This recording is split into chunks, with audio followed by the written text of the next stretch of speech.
Surprise, surprise, President Donald Trump has changed his mind.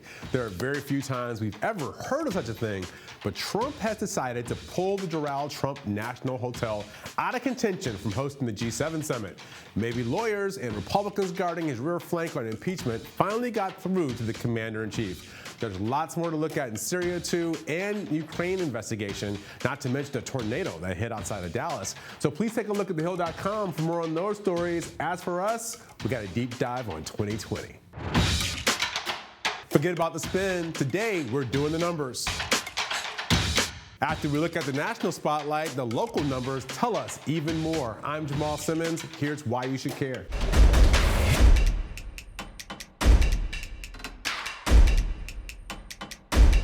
Listen, we all fall victim to it, even here at Hill TV, just like every other group of analysts. It's so exciting to talk about the big moments, the flashy ad, or the shady debate one-liner. Those moments matter because energy and feel can change the momentum of a race. But you know what else matters? Math. So let's take a look at some numbers. We can start with polling. We're 3 months and a week or two away from the first votes, and here's who's ahead nationally. According to Morning Consult and Real Clear Politics polling averages, Joe Biden remains at the top in national polling at about 30% among Democratic voters, despite experiencing a steady downturn from its high point of 40% back in May.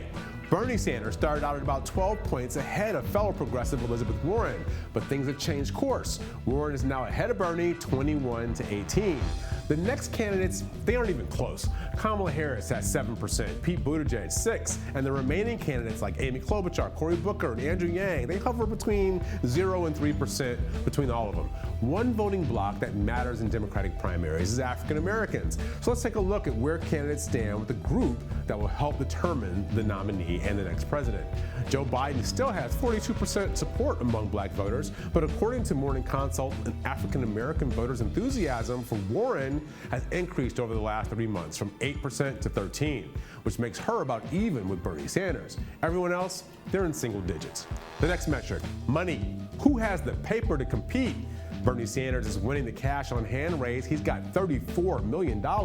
Elizabeth Warren has nearly $26 million in the bank, and Pete Buttigieg, who's polling low among voters, is in third place in the money race with $23.4 million to spend.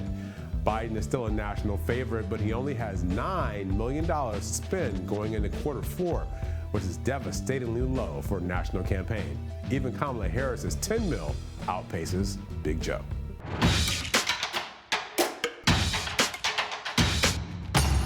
Now we know who's ahead nationally. Let's boil this down to the early states. Again, campaigns have momentum, and the person who's winning in the early states stands a big chance to win the whole thing.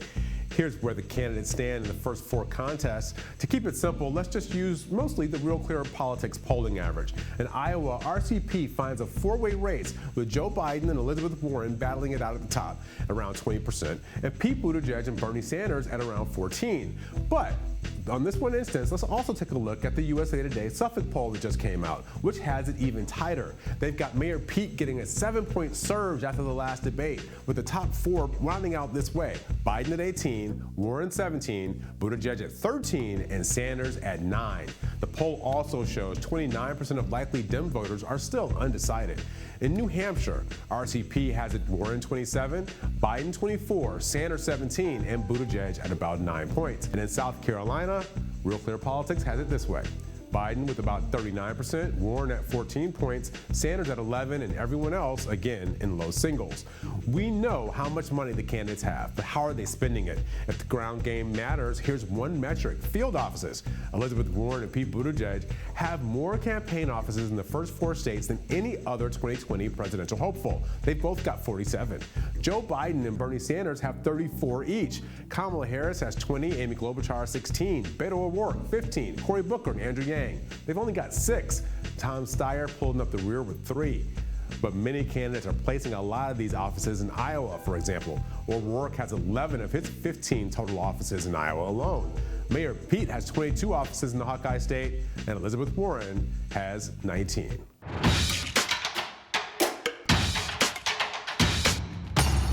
Okay, that was a lot of data, we know, but we thought it was important to lay it all out for you. Here's the basics about what we know. Elizabeth Warren and Joe Biden are battling it out for the polling lead. Pete Buttigieg is going up in Iowa, and Bernie Sanders is generally on the decline. Warren, Buttigieg, Biden, and Bernie are battling it out in the field offices nationally, and the others seem to be playing an Iowa strategy, looking for a slingshot forward. And when it comes to money, Bernie, Warren, and Buttigieg are in a class of their own. Look, I like Andrew Yang and Cory Booker. I like Kamala Harris and Amy Klobuchar. But let's just be real, people. They're not in the top tier. They're just not. Like we've said before, in order to catch lightning in a bottle, you gotta have a bottle. And that means an organization and resources to compete, even if you win somewhere unexpectedly. That doesn't mean these people aren't gonna be factors in the race. They're just probably not gonna win. So we've got a top four: Warren, Biden, Buttigieg, and Bernie. We'll let you know if anything changes. Thanks for watching Hill TV on YouTube. Be sure to click subscribe and hit the bell so you know when we post new videos. And head to thehill.com for all the latest political news.